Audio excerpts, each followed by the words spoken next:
मोदी। कहानी भारत माता के सच्चे सपूत की। बचपन। बचपन एक इमारत की नींव जैसा होता है। नींव जितनी मजबूत हो, इमारत उतनी ही ऊपर जा सकती है।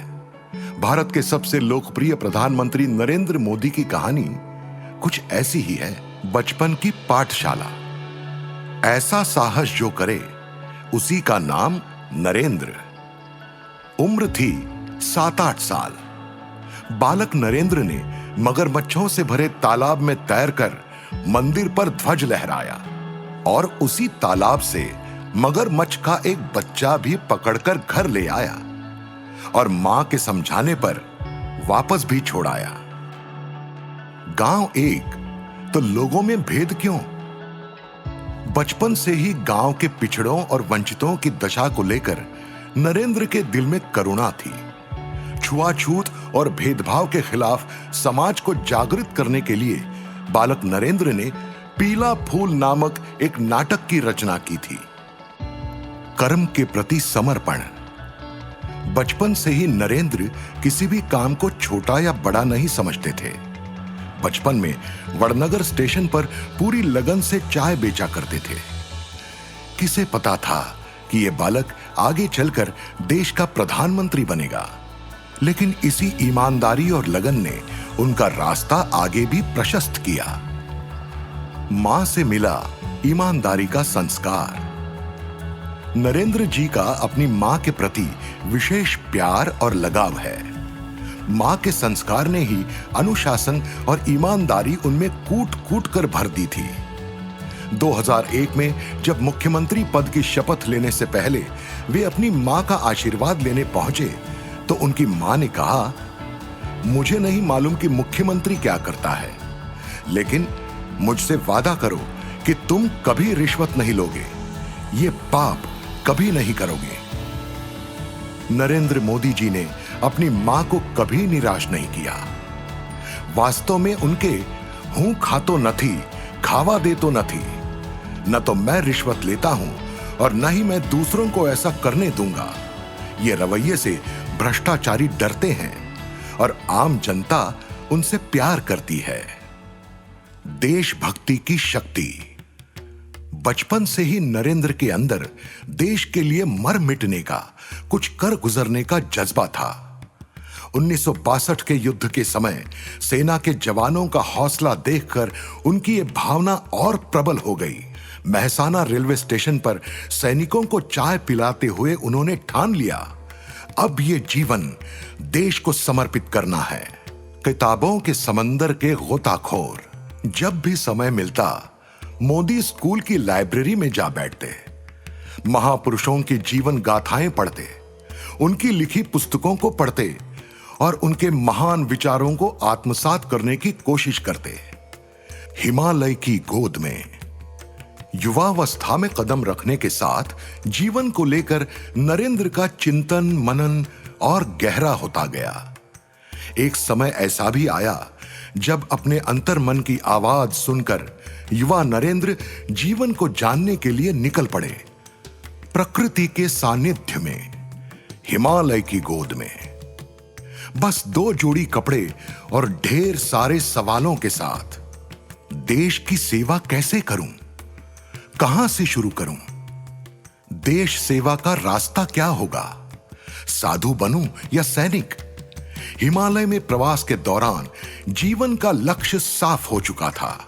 आखिरकार अपनाया सेवा का रास्ता। लोकतंत्र को बचाने के लिए मोदी ने आपातकाल के खिलाफ न सिर्फ लड़ाई लड़ी, बल्कि कार्यकर्ताओं को एक साथ लाकर आंदोलन को भी तेज धार दी। कलम, कविता, कला, करुणा। नरेंद्र मोदी राजनीतिक कार्यकर्ता के साथ साथ एक संवेदनशील लेखक, कवि और सामाजिक चिंतक भी हैं। उन्होंने बचपन में ही समाज में फैले भेदभाव को उजागर करने के लिए पीला फूल नामक नाटक लिखा। गुजराती में जहां आंख आ धन्य छे जैसा काव्य संग्रह लिखा, तो वहीं साक्षी भाव, सामाजिक समरसता जैसी पुस्तकों की भी रचना की। भाजपा का एक मेहनती कार्यकर्ता एक कुशल संगठनकर्ता भाजपा और नरेंद्र मोदी मानो मां और बेटा। पार्टी ने चाहे जो काम दिया हो, संगठन का या सेवा का, उन्होंने परिश्रम की पराकाष्ठा की। 2 सांसदों वाली पार्टी का 303 सांसदों तक का सफर नरेंद्र मोदी के जज्बे और परिश्रम की कहानी है। परिष्कार, परिवर्तन और परिश्रम। गुजरात के मुख्यमंत्री के रूप में उन्होंने कई सारे अभूतपूर्व कदम उठाए और विकास के नए नए कीर्तिमान रचे। खेती से लेकर पानी मुहैया कराने तक, पावर जनरेशन से लेकर प्रदूषण नियंत्रण तक, हर मोर्चे पर गुजरात ने नई बुलंदियों को छुआ। गुजरात मॉडल। 2001 में जब गुजरात का मनोबल कमजोर पड़ चुका था, उस समय नरेंद्र मोदी ने राज्य की बागडोर संभाली और उसे पूरी तरह से बदल कर रख दिया। गुजरात बहुत कम समय में अपने सर्वांगीण विकास से न केवल देश के लिए बल्कि पूरी दुनिया के लिए विकास का एक नया मॉडल साबित हुआ। Global vision. आज हर राज्य में एक इन्वेस्टर समिट होता है, लेकिन जब गुजरात में इसकी शुरुआत हुई थी, उस वक्त इसके बारे में न किसी ने सोचा था, न कोई जानता था। मुख्यमंत्री के रूप में नरेंद्र मोदी ने वाइब्रेंट गुजरात समिट के माध्यम से प्रदेश में देश का पहला ग्लोबल इन्वेस्टमेंट प्लेटफॉर्म तैयार किया और गुजरात दुनिया भर के इन्वेस्टर्स के लिए फेवरेट डेस्टिनेशन बना। Dream big, water grid. ये नरेंद्र मोदी के विजन का ही परिणाम है कि गुजरात में पानी की कमी दूर करने के लिए उन्होंने राज्य में विश्व की सबसे बड़ी वाटर ग्रिड तैयार कर दी। इसके जरिए गुजरात के कोने कोने तक नर्मदा का पानी पहुंचा दिया। सुदूर और सूखे कच्छ तक नर्मदा का पहुंचना एक चमत्कार से कम नहीं है। Dream big solar park. सौर ऊर्जा शक्ति, देश की तरक्की। नरेंद्र मोदी के कार्यकाल में गुजरात के चारणका में देश ही नहीं बल्कि उस समय एशिया के सबसे बड़े सोलर पार्क का निर्माण हुआ। इसके साथ ही कैनाल रूफटॉप सोलर प्लांट जैसा इनोवेटिव प्रोजेक्ट भी जहां गुजरात में ही शुरू किया गया, वहीं घरों में भी सौर ऊर्जा के उपयोग को बढ़ावा दिया गया। Dream big river front. Narendra Modi ने मुख्यमंत्री रहते अहमदाबाद में साबरमती नदी के तट पर जिस रिवर फ्रंट का निर्माण कराया, वो आज पूरे देश के लिए एक मिसाल बना है। कल तक जो जगह अतिक्रमण और गंदगी की वजह से जानी जाती थी, आज वहां फिल्मों की शूटिंग हो रही है। न केवल साबरमती नदी के पानी को स्वच्छ किया गया है, बल्कि वो देश का एक महत्वपूर्ण पर्यटन केंद्र बन गया है। Dream big Sardar Sarovar dam. कौन नहीं जानता कि गुजरात के सरदार सरोवर डैम का काम पिछले कई दशकों से अटका हुआ था। यह डैम गुजरात की जीवन रेखा के समान था, लेकिन कांग्रेस ने इसे सालों से अटका रखा था। इसे पूरा करने के लिए नरेंद्र मोदी ने अनशन तक किया। इस काम में पहली बार तेजी उस समय आई जब नरेंद्र मोदी मुख्यमंत्री बने। प्रधानमंत्री बनने के बाद उन्होंने सारे अवरोधों को दूर करते हुए डैम को पूर्ण ऊंचाई तक पहुंचाया। Dream big BRTS। दिल्ली में बस रैपिड ट्रांजिट सिस्टम BRTS एक बुरा सपना बनकर आया था, लेकिन नरेंद्र मोदी की बदौलत यही BRTS गुजरात में लोगों के लिए एक सुहाना सफर बन गया। ड्रीम बिग एयरपोर्ट जैसे बस स्टेशन।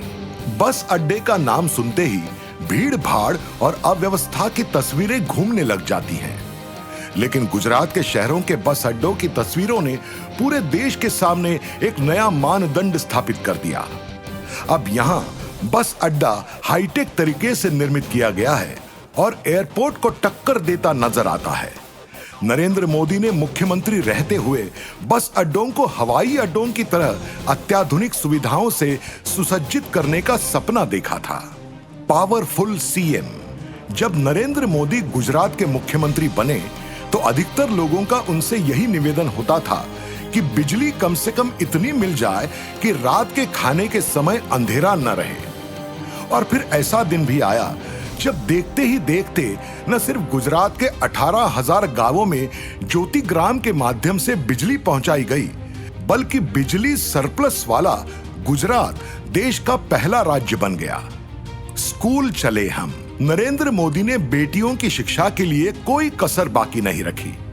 हर साल गर्मियों में 45 डिग्री सेल्सियस में नरेंद्र मोदी अपने सारे मंत्रियों और अधिकारियों को लेकर गांव-गांव इसलिए घूमते थे ताकि बच्चियां स्कूल जा सकें, उनके माता पिता को प्रेरित किया जा सके। कन्या केलवनी और शाला प्रवेशोत्सव जैसे कार्यक्रमों से बेटियों की शिक्षा पर बल दिया गया।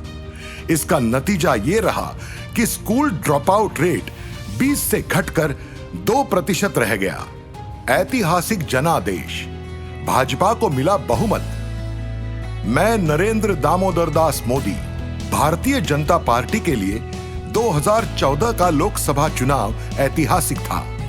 प्रधानमंत्री पद के उम्मीदवार के रूप में नरेंद्र मोदी के नाम पर पार्टी ने पहली बार अपने दम पर पूर्ण बहुमत हासिल किया और लोकसभा की कुल 282 सीटें जीती। नरेंद्र मोदी ने लोगों के इस जनादेश को स्वीकारते हुए अपने ट्वीट में कहा, इंडिया हैज वन। आजादी के बाद पहली बार कड़ा परिश्रम, बड़े परिणाम, साफ नीयत, सही विकास। क्या किसी ने सोचा था कि पहली कैबिनेट मीटिंग में ही काले धन के खिलाफ एसआईटी गठित हो जाएगी? क्या किसी ने सोचा था कि सरकार नोटबंदी जैसे कदम उठाएगी? आज देश में बेनामी संपत्ति के खिलाफ कड़ा कानून है और डायरेक्ट बेनिफिट ट्रांसफर जैसी टेक्नोलॉजी आधारित योजनाएं हैं। इसी विश्वास का नतीजा है कि देशवासियों की सोच और व्यवहार में व्यापक बदलाव आया है। इनकम टैक्स देने वालों की संख्या दोगुनी हो जाना इसका एक बड़ा उदाहरण है। मेरे देश के जवान, तुझको शत शत प्रणाम। वन रैंक वन पेंशन का मुद्दा 40 सालों से लंबित था, लेकिन नरेंद्र मोदी के निर्णायक नेतृत्व में पूर्व सैनिकों की ये मांग पूरी हो गई। देश की सुरक्षा में जुटे जवान प्रधानमंत्री मोदी के लिए कितनी अहमियत रखते हैं, इसका पता इसी से चलता है कि वे हर साल अपनी दिवाली जवानों के बीच ही मनाते हैं, उनके साथ समय बिताते हैं और अपनी खुशियां साझा करते हैं। इससे पहले ऐसा उदाहरण हमें कभी देखने को नहीं मिला। शहीदों को सच्ची श्रद्धांजलि। आजादी के 70 वर्ष बीत जाने के बाद भी भारत के पास अपने सैनिकों की वीरता और त्याग का सम्मान करने के लिए कोई नेशनल वॉर मेमोरियल और पुलिस मेमोरियल नहीं था। नरेंद्र मोदी ने उन बहादुर पुरुषों और महिलाओं को सम्मानित करने का फैसला किया जिन्होंने कर्तव्य पथ पर अपना जीवन न्योछावर कर दिया। पीएम मोदी ने उनके सम्मान में 25 फरवरी 2019 को नेशनल वॉर मेमोरियल देश को समर्पित किया। इसी प्रकार अपनी ड्यूटी के दौरान शहीद होने वाले पुलिस कर्मियों की याद में उन्होंने नेशनल पुलिस मेमोरियल का भी निर्माण कराया। नारी शक्ति से देश की तरक्की। एक तरफ पीएम मोदी ने बच्चियों को बचाने और उनकी शिक्षा को बढ़ावा देने के लिए बेटी बचाओ बेटी पढ़ाओ जैसी पहल की, वहीं दूसरी तरफ उज्ज्वला योजना के जरिए करोड़ों गरीब महिलाओं को जानलेवा धुएं से मुक्ति दिलाई। इसी प्रकार एक ओर जहां उन्होंने मैटरनिटी बेनिफिट एक्ट के माध्यम से नौकरी पेशा गर्भवती महिलाओं के लिए सवैतनिक अवकाश 12 सप्ताह से बढ़ाकर 26 सप्ताह कर दिया, वहीं दूसरी ओर पीएम आवास योजना के तहत महिलाओं के नाम पर घर आवंटित करने का ऐतिहासिक कदम उठाया। हर गरीब के सिर पर हो अपनी छत। प्रधानमंत्री मोदी मानते हैं कि हर परिवार के पास ऐसा पक्का घर होना चाहिए जिसमें पानी का कनेक्शन हो, शौचालय की सुविधा हो और 24 घंटे बिजली सप्लाई की व्यवस्था हो। यह उनका संकल्प ही है कि आज तक पीएम आवास योजना के तहत 1.70 करोड़ से अधिक घरों का निर्माण कार्य पूरा कर लिया गया है। बापू का सपना किया साकार, स्वच्छ भारत ले रहा आकार। किसी ने सोचा नहीं था कि भारत का प्रधानमंत्री लाल किले से स्वच्छ भारत और टॉयलेट बनाने की बात करेगा। लाल किले के अपने पहले संबोधन में उन्होंने न सिर्फ स्वच्छ भारत का आह्वान किया, बल्कि 2 अक्टूबर 2014 को इसे राष्ट्रीय अभियान के रूप में लॉन्च कर दिया। जब प्रधानमंत्री मोदी ने खुद इसके लिए अपने हाथ में झाड़ू थाम ली, तो देखते ही देखते ये एक जन आंदोलन में तब्दील हो गया। दिव्यांग जनों के सच्चे साथी।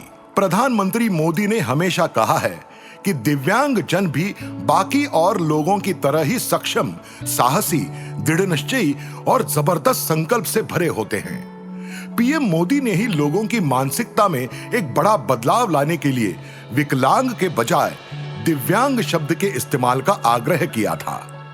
दिव्यांग जनों के प्रति अधिक संवेदनशीलता सुनिश्चित हो, यह प्रधानमंत्री मोदी के प्रमुख लक्ष्यों में से एक रहा है।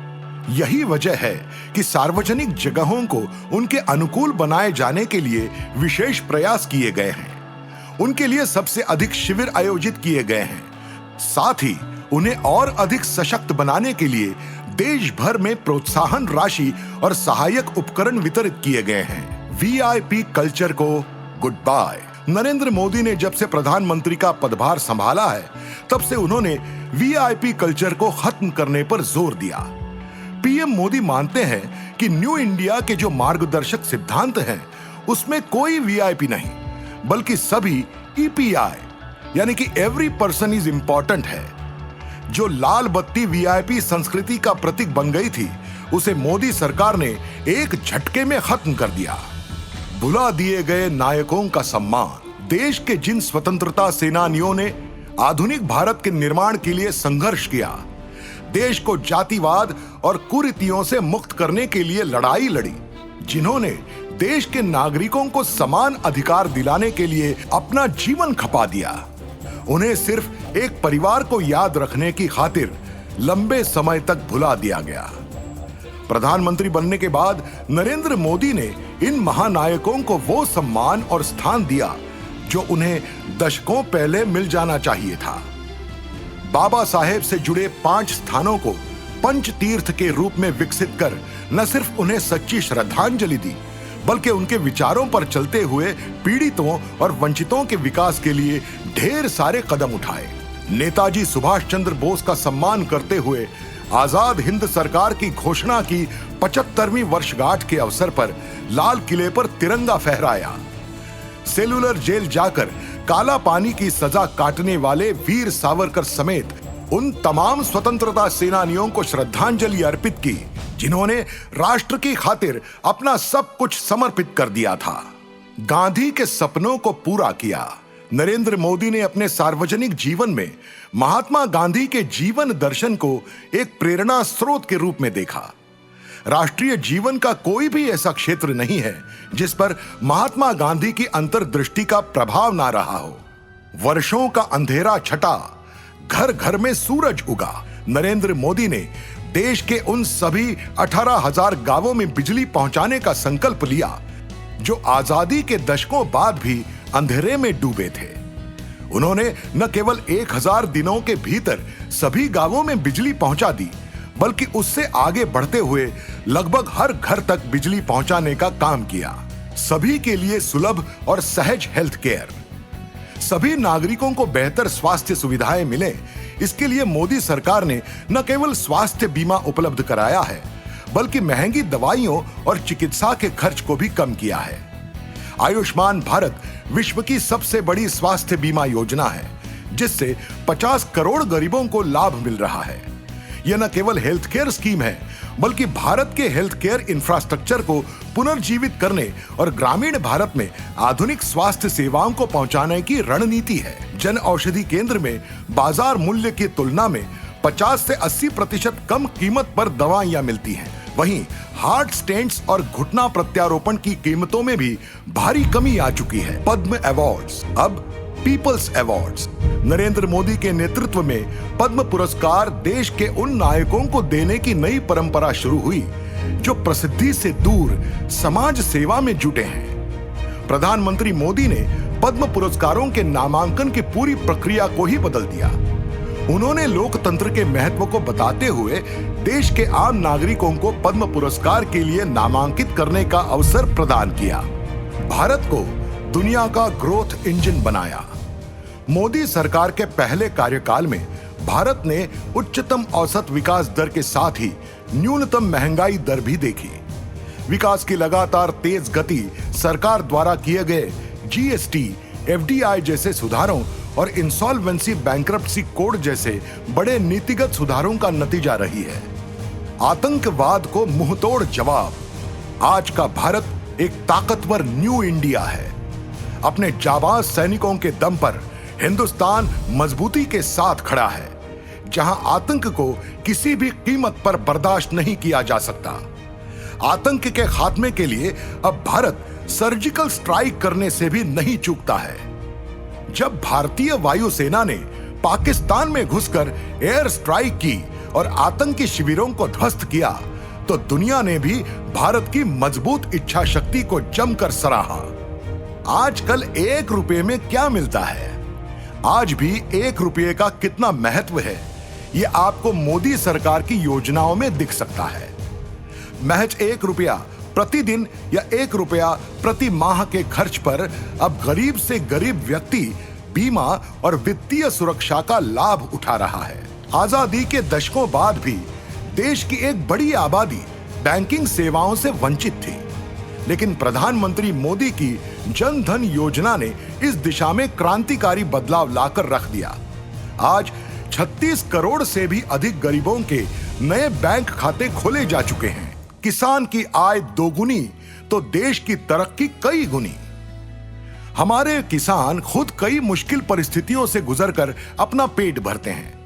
कम उपज की कम कीमत, खेतों की बिगड़ती सेहत, भंडारण की कमी और फसल की बर्बादी जैसे कई कारण हैं जो उनके लिए चुनौती बनकर आते हैं। किसानों की ऐसी मुश्किलों को कम करने के लिए पीएम मोदी ने बीज से बाजार तक के पूरे फसल चक्र पर अपना ध्यान केंद्रित किया।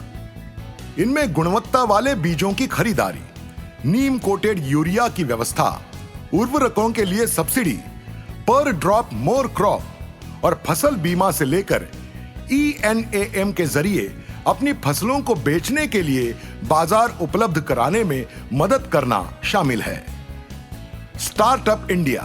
पीएम मोदी के कार्यकाल में पहली बार स्टार्टअप को बढ़ावा देने के लिए एक मुहिम शुरू हुई, स्टार्टअप इंडिया। स्टार्टअप पर पीएम मोदी के प्रभाव का सबसे महत्वपूर्ण पहलू यह है कि आज टियर 2 और टियर 3 शहरों में बड़ी संख्या में स्टार्टअप शुरू हो रहे हैं और उनमें से कईयों का नेतृत्व महिलाएं कर रही हैं। युवा शक्ति पर अटूट विश्वास। नरेंद्र मोदी का मानना है कि भारत के नौजवानों के पास नामुमकिन को मुमकिन करने की असीम क्षमता और ऊर्जा है। मोदी सरकार की हर नीति और योजना में युवाओं को प्राथमिकता दी गई है। पीएम मोदी ने भारत में पहली बार जहां शिक्षा सुधारों के जरिए शिक्षण संस्थानों को प्रतिस्पर्धी बनाने की मुहिम छेड़ी, वहीं स्किल डेवलपमेंट के लिए एक मंत्रालय बनाने के साथ देश भर में कौशल विकास केंद्र खोले। मोदी युवा खिलाड़ियों के साथ एक अद्भुत सामंजस्य कायम करते हैं और हर उपलब्धि पर उन्हें प्रोत्साहित करते हैं। यदि भारत खेल की दुनिया में एक बड़ी शक्ति बनने की राह पर अग्रसर है, तो इसमें खेलो इंडिया जैसे कार्यक्रम की बड़ी भूमिका है।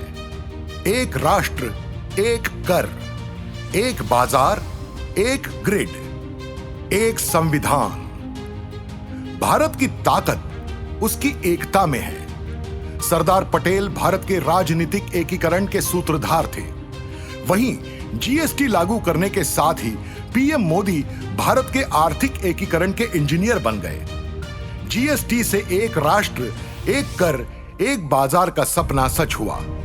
इसी प्रकार सरकार ने बिजली आपूर्ति के सुधार की दिशा में मिशन मोड में काम करते हुए एक राष्ट्र, एक ग्रिड की अवधारणा को पूरा कर दिखाया। दिखा दो दुनिया को भारत का सामर्थ्य। प्रधानमंत्री मोदी का यह दृढ़ विश्वास है कि भारत के पास दुनिया के लिए एक मैन्युफैक्चरिंग हब बनाने की क्षमता है।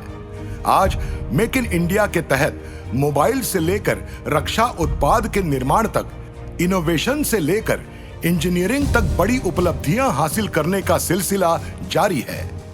डिजिटल हुई पहचान, डिजिटल से भुगतान, डिजिटल से जीवन आसान। पीएम मोदी टेक्नोलॉजी को समाज के आखिरी छोर पर मौजूद व्यक्ति तक पहुंचने का साधन मानते हैं। वो इसे आर्थिक और सामाजिक समानता की दिशा में एक उपकरण के रूप में देखते हैं। JAM यानी जन धन आधार मोबाइल ट्रिनिटी का आधार डिजिटल इंडिया की नींव पर बना है, ताकि डायरेक्ट बेनिफिट ट्रांसफर का उपयोग करके सार्वजनिक वितरण प्रणाली से भ्रष्टाचार को खत्म किया जा सके।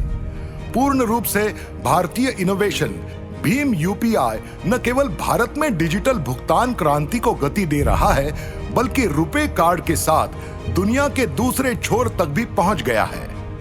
भारत नेट प्रोग्राम के तहत ऑप्टिकल फाइबर नेटवर्क पहले ही 1.2 लाख पंचायतों तक पहुंच चुका है। इस प्रकार हम एक अभूतपूर्व डिजिटल युग में प्रवेश करने को तैयार हैं। देश की संस्कृति को गर्व से दिखाते हैं। प्राकृतिक सुंदरता, भांति भांति के भोजन, भाषाएं, पोशाक और सांस्कृतिक समृद्धि भारत को एक समग्र पर्यटन स्थल बनाती है। स्थानीय अर्थव्यवस्था को बढ़ाने के लिए पर्यटन में अपार संभावनाएं हैं। यह पीएम मोदी के दिल के बहुत करीब भी है। भारत के रंग मोदी के संग। नरेंद्र मोदी के जीवन में भारत की समृद्धि, विरासत और संस्कृति के लिए एक विशेष स्थान है। चाहे पूर्वोत्तर में पारंपरिक सांस्कृतिक पगड़ी पहनना हो, देसी भाषाओं में अभिवादन करना हो, सांस्कृतिक प्रतीक चिन्ह हो या कारीगरों को अंतर्राष्ट्रीय बाजारों में अपनी स्थानीय कला को बढ़ावा देने के लिए प्रोत्साहित करना हो, नरेंद्र मोदी मानो भारत की समृद्ध संस्कृति और विरासत के राजदूत बन चुके हैं। फ्रांस के राष्ट्रपति मैक्रो और जापानी पीएम आबे को वाराणसी लाकर, या चीनी राष्ट्रपति शी जिनपिंग और इजरायल के पीएम नेतन्याहू को साबरमती रिवर फ्रंट पर आमंत्रित कर, या फिर ऑस्ट्रेलियाई पीएम को अक्षरधाम मंदिर बुलाकर नरेंद्र मोदी ने गर्व के साथ भारत की सांस्कृतिक विविधता को प्रदर्शित किया है। जितना ऊंचा कद, उतनी विशाल प्रतिमा। स्टैच्यू ऑफ यूनिटी उस महान व्यक्ति के लिए देश की ओर से सच्ची श्रद्धांजलि है, जिन्होंने कश्मीर से कन्याकुमारी तक देश को एकजुट करने का काम किया। गुजरात के मुख्यमंत्री रहते हुए मोदी ने साल 2010 में सरदार पटेल की स्मृति में एक प्रतिमा बनाने का विचार रखा था। 2018 में सरदार पटेल की 143वीं जयंती पर पीएम मोदी ने दुनिया की सबसे ऊंची प्रतिमा को राष्ट्र को समर्पित कर दिया। लौह पुरुष की इस प्रतिमा का आकर्षण कुछ ऐसा है कि इसे देखने एक दिन में 34,000 पर्यटक तक पहुंच चुके हैं, जबकि पिछले 9 महीनों में 20 लाख से अधिक लोग इस स्टैच्यू को देख चुके हैं। हाल ही में स्टैच्यू ऑफ यूनिटी को टाइम पत्रिका ने वर्ल्ड्स ग्रेटेस्ट प्लेसेस 2019 में शामिल किया है। संसाधन वही, निर्माण की रफ्तार नई। ग्रामीण सड़कें, राष्ट्रीय राजमार्ग और जलमार्ग समृद्धि के रास्ते हैं। पीएम मोदी के नेतृत्व में भारतमाला यानी सड़क संपर्क बढ़ाने के लिए और सागरमाला यानी बंदरगाहों के विकास के लिए इन पर अभूतपूर्व ध्यान केंद्रित किया गया है। ग्रामीण सड़कों और राजमार्गों के निर्माण की गति पिछले 5 वर्षों में दोगुनी से अधिक हो गई है।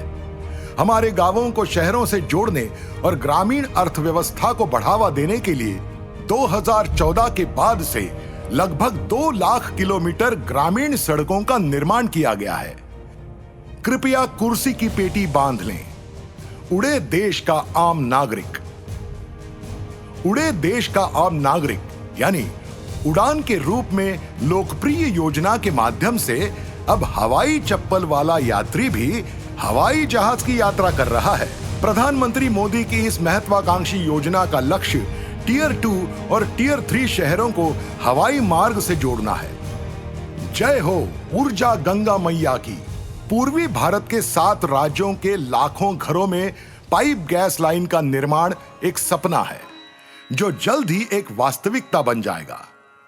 ऊर्जा गंगा नामक 2540 किलोमीटर लंबी प्राकृतिक गैस पाइपलाइन परियोजना 5 राज्यों यूपी, बिहार, झारखंड, उड़ीसा और पश्चिम बंगाल में 40 जिलों और 2600 गांवों की आवश्यकताओं को पूरा करेगी। पीएम मोदी ने दिसंबर 2016 में वाराणसी में इस परियोजना की आधारशिला रखी। इससे लोगों के जीवन में बड़ा बदलाव आएगा। इतना ही नहीं, ऊर्जा गंगा योजना के तहत पूर्वोत्तर के इलाकों में जो गैस की आपूर्ति की जा रही है, उससे बरौनी के फर्टिलाइजर कारखाने को भी जोड़ा जा रहा है। मोदी के साथ दुनिया योग पथ पर। आज दुनिया भारत के साथ योग पर्व मना रही है। अंतर्राष्ट्रीय योग दिवस मनाने की प्रधानमंत्री मोदी की अपील को संयुक्त राष्ट्र में 177 राष्ट्रों ने खुले मन से स्वीकार किया। हर साल 21 जून को खुद प्रधानमंत्री मोदी देशवासियों के साथ योग करते हैं, जिसका अनुकरण पूरी दुनिया करती है। यह भारतीय संस्कृति के इतिहास में एक नया अध्याय है, जिसमें हर साल लाखों करोड़ों लोग योग पर्व मनाते हैं। अब अंतरिक्ष में भी भारत का दबदबा। प्रधानमंत्री नरेंद्र मोदी के नेतृत्व में भारत एक बड़ी अंतरिक्ष शक्ति बन गया है। दुनिया उस वक्त आश्चर्यचकित रह गई जब भारत ने एक ही बार में 104 उपग्रहों को प्रक्षेपित करने का रिकॉर्ड बनाया। मंगलयान की सफलता के बाद भारत ने चंद्रयान 2 को भी प्रक्षेपित किया और पहली बार चंद्रमा के दक्षिणी ध्रुव पर उतरने का ऐतिहासिक प्रयास किया। इसके तहत भारत ने उस स्थान तक पहुंचने का प्रयास किया जहां इससे पहले किसी देश ने जाने का सोचा तक नहीं था। 2018 में लाल किले की प्राचीर से प्रधानमंत्री मोदी 2022 में भारत के पहले मानव युक्त अंतरिक्ष कार्यक्रम गगनयान की घोषणा कर चुके हैं। वहीं अब भारत के पास अंतरिक्ष में सैटेलाइट को भी मार गिराने की क्षमता हासिल हो चुकी है। पर्यावरण का सिपाही प्रधानमंत्री मोदी व्यक्तिगत रूप से प्रकृति के रंग में रचे बसे हैं।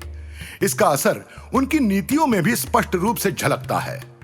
पर्यावरण को लेकर उनकी नीति का ही नतीजा है कि भारत में जंगलों का दायरा 5 साल में 16,000 वर्ग किलोमीटर बढ़ गया, जबकि बाघों की संख्या भी दोगुनी हो गई। भारत की विशाल प्राकृतिक सुंदरता को दिखाने का वे कोई मौका नहीं छोड़ते। इसीलिए उन्होंने बेयर ग्रिल्स के साथ मैन वर्सेस वाइल्ड के स्पेशल एपिसोड में शामिल होकर अपनी धरती को बचाने का संदेश दिया।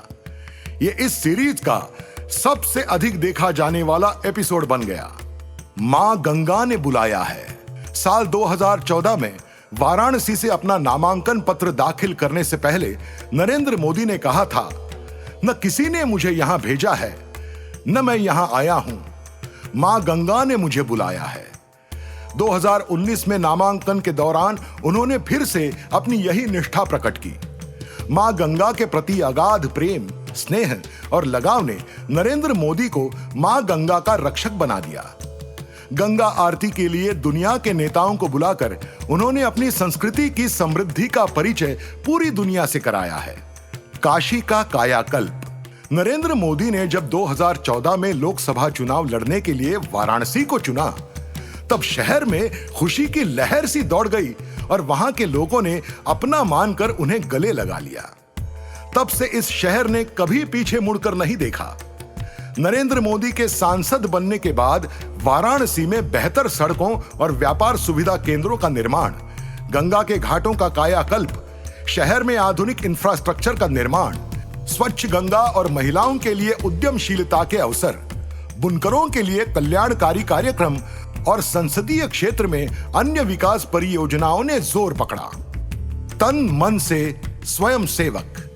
मैं अपने देश से कुछ भी नहीं मांगता, बल्कि मैं इसके लिए अपना सर्वस्व न्यौछावर कर दूंगा। यह होती है स्वयं सेवा की भावना। यही वो भावना है जिसे नरेंद्र मोदी जीते हैं और अपने सार्वजनिक जीवन में दशकों से इसे लागू करते आए हैं। आरएसएस के एक स्वयंसेवक के रूप में उन्होंने कठिन जीवन जिया और आपातकाल में लोकतंत्र को बचाने की लड़ाई लड़ी। फिर एक बार चौकीदार की सरकार। नरेंद्र मोदी ने सबका साथ सबका विकास के मंत्र के साथ शुरुआत की और 2014 में प्रचंड जनादेश प्राप्त किया। तब से भारत के हर क्षेत्र में, समाज के हर तबके के लोगों के जीवन में बदलाव लाने का काम किया है। 56 इंच के सीने का दम, अनुच्छेद 370 हुआ खत्म। जम्मू कश्मीर हिंदुस्तान का मुकुट है। यह गर्मजोशी से भरे लोगों का खूबसूरत राज्य है। दुर्भाग्य से एक ऐतिहासिक भूल की बड़ी कीमत जम्मू कश्मीर के लोगों को चुकानी पड़ी। नरेंद्र मोदी ने आर्टिकल 370 को हटाकर एक ही झटके में इतिहास रचने का काम किया। मोदी सरकार के इस कदम के द्वारा सही मायने में जम्मू कश्मीर भारत का हिस्सा बन गया। यह एक ऐसा निर्णय था जो राजनीतिक साहस को दर्शाता है और जिसने कश्मीर के अंदर एवं सीमा पार से परेशानी पैदा करने वालों की कमर तोड़कर रख दी। 3 तलाक से मुक्ति दिलाई, माता बहनों की दुआएं पाई। 80 के दशक में शाहबानो प्रकरण हुआ था और उस वक्त की एक घटना ने राष्ट्र की अंतरात्मा को झकझोर कर रख दिया था। इससे 3 तलाक की वो मध्ययुगीन प्रथा चर्चा में आ गई थी जिसका इस्तेमाल मुस्लिम महिलाओं को प्रताड़ित करने के लिए किया जाता था। दुर्भाग्य की बात थी कि तुष्टीकरण की राजनीति के चलते उस वक्त करोड़ों मुस्लिम महिलाओं को न्याय नहीं मिल सका और यह कुप्रथा ऐसे ही चलती रही। लेकिन नरेंद्र मोदी ने 3 दशक बाद इस कुप्रथा पर पूर्ण विराम लगा दिया।